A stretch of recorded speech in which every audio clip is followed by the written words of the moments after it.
Ce que tu cherches n'a jamais été très loin. Imagine un instant que tu puisses revenir en arrière. Pas pour changer ta vie, pas pour corriger tes erreurs, simplement pour observer la personne que tu étais il y a 10 ans. Que verrais-tu?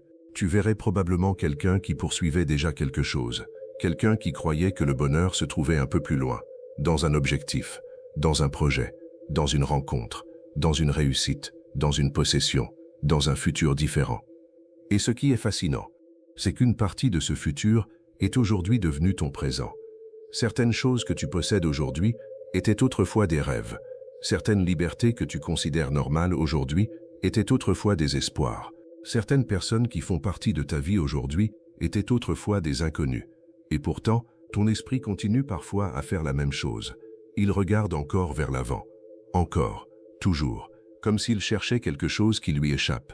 Comme si le bonheur était constamment en fuite. Comme si la vie commençait demain. Mais si cette vidéo nous a appris quelque chose, c'est peut-être ceci. Le bonheur n'est pas toujours caché derrière le prochain objectif. Il n'est pas toujours au sommet de la prochaine montagne. Il n'est pas toujours dans le prochain achat, dans la prochaine réussite, dans la prochaine étape. Car si c'était le cas, alors tous ceux qui obtiennent ce qu'ils désirent seraient définitivement heureux. Or, nous savons que ce n'est pas vrai.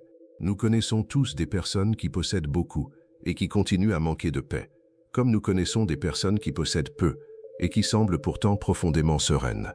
Alors quelle est la différence? Peut-être leur regard, peut-être leur attention, peut-être leur capacité à voir ce qui est déjà là. Les stoïciens avaient compris quelque chose de fondamental. La qualité de notre vie dépend souvent moins de ce que nous possédons que de notre manière de percevoir ce que nous possédons. Car l'esprit humain est capable de transformer les plus grands miracles en habitude. Le simple fait d'être vivant, de marcher, de respirer, d'aimer, d'apprendre, de contempler un ciel, de partager un repas, de tenir la main d'un proche. Toutes ces choses paraissent ordinaires, jusqu'au jour où elles disparaissent. Et soudain, elles deviennent inestimables. Alors peut-être que la sagesse consiste à les reconnaître avant qu'elles ne disparaissent. Peut-être que la sagesse consiste à voir la valeur des choses pendant qu'elles sont encore présentes. Pas après.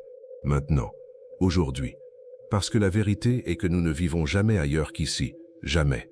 Nous ne vivons ni hier, ni demain. Nous vivons toujours maintenant. Et lorsque nous passons toute notre existence à attendre un futur idéal, nous risquons de manquer la seule chose qui nous est réellement offerte, le présent, le seul endroit où la vie existe réellement.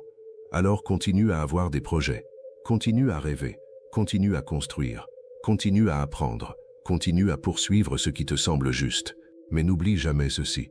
Ne reporte pas constamment ta paix au lendemain. Ne fais pas dépendre ton bonheur du prochain résultat. Ne passe pas ta